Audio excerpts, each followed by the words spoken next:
जिन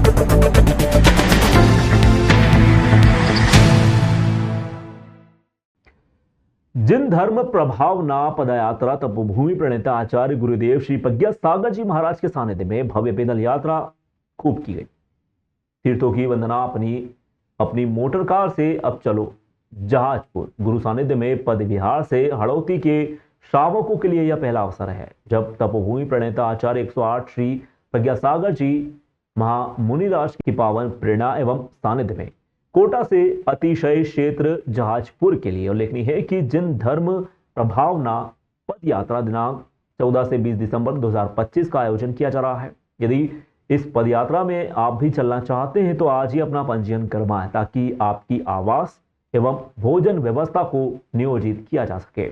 यात्रा में सम्मिलित होने के लिए आपकी सुविधा के लिए आपके नजदीकी स्थान पर ही पंजीयन सुविधा उपलब्ध है। स्टेशन कमल सोगानी, आलोक खटोड़, बोरखेड़ा, राकेश पटोदी, देवाशीष सिटी, श्रेयांश जैन, मुकुल जैन छावनी, कैलाश जैन विज्ञान नगर, अमित जैन चीकू, सचिन सेठी तलवंडी, राजकुमार लोहाड़िया महावीर नगर प्रथम लाल मंदिर, शैलेंद्र जैन, विनोद जैन महावीर नगर प्रथम सफेद मंदिर, विजय लोहाड़िया कृष्णा नगर, संजय बाकलीवाल आरके पुरम, अंकित जैन, मुकेश पापड़ीवाल महावीर नगर विस्तार योजना, पवन जैन ढोला महावीर नगर द्वितीय दादावाड़ी, नसिया कालय जवाहर नगर, विनय शाह, नितेश भरजातिया रामपुरा, निर्मल पोरवाल जिनेन्द्र पापड़ीवाल, शास्त्री मार्केट, विकास मजीतिया रिद्धि सिद्धि नगर राजेंद्र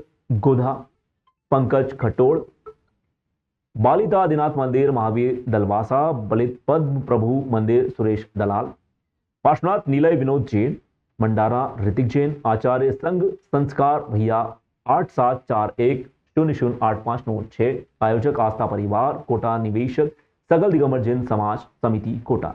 बाग में है कुसुम हस्ता कंटकों के ही सहारे, जिंदगी की नाव चलती सुख दुखों के ही किनारे, जिंदगी की नाव चलती सुख दुखों के ही किनारे। धर्म के इस पंथ में ना कोई जीते कोई हारे, धर्म के इस पंथ में ना कोई जीते। बाग में है कुसुम हस्ता कंटकों के ही सहारे, जिंदगी की नाव चलती सुख दुखों के ही किनारे। धर्म के इस पंथ में ना कोई जीते कोई हारे, मैं तुम्हारा ही रहूंगा तुम हमारे, मैं तुम्हारा ही रहूंगा तुम हमारे, मैं तुम्हारा ही रहूंगा। समर्पण हो तो प्राण से हो। बाहर बाहर किया गया समर्पण हमारे कल्याण में कारण नहीं बन। कई बार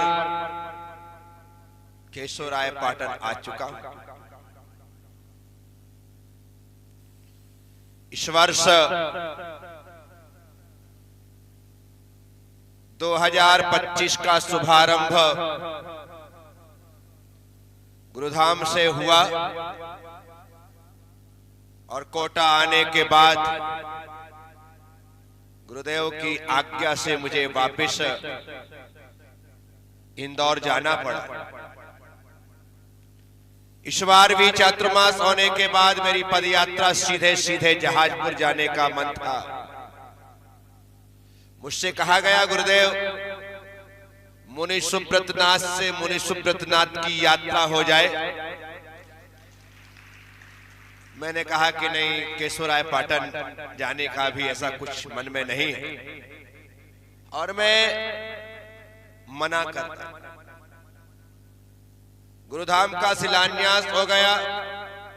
23 तारीख से प्रारंभ होने वाली पदयात्रा आगे बढ़कर के 6-7 तारीख पहुंची। उसके बाद ना जाने अचानक क्या हुआ, जबकि कहीं से कहीं तक केशवराय पाटन आने का मन में था ही नहीं। लेकिन भगवान मुनि सुब्रतनाथ चाहते थे कि यदि मैं मुनि सुब्रतनाथ भगवान के पास जा रहा हूं तो मूल तो यही है, मूल तो अति प्राचीन तीर्थों में है। यहां आने के बाद मुझे समझ में नहीं आ रहा है कि मैं ऊपर आता था और यहां पर बोलते हैं कि भगवान को हमने कुछ छेड़छाड़ की नहीं, जहां थे वहीं पर। अब जहां पर थे वहीं पर है तो भाई ये ऊपर कैसे आ गए? क्योंकि मैंने तो इनके दर्शन नीचे उतर के किए हैं, परंतु जब मैंने पुराना केशवराय पाटन आंख मूंद करके देखा तो मुझे लगा वो पोजीशन अलग थी। अपन यूं चढ़ कर के ऊपर जाते थे, जाने के पश्चात एक प्रांगण सा था, वहां स्थान था, यहाँ पर क्षेत्रपाल जी थे। फिर यूं घूम करके भौरे के अंदर यूं घुसते थे और घुसकर ऊपर जाकर के यूं नीचे आते थे। तो आपने पहाड़ी को, स्थान को, उसको तोड़ करके इस स्थान को इस पोजीशन पर लेकर के आए।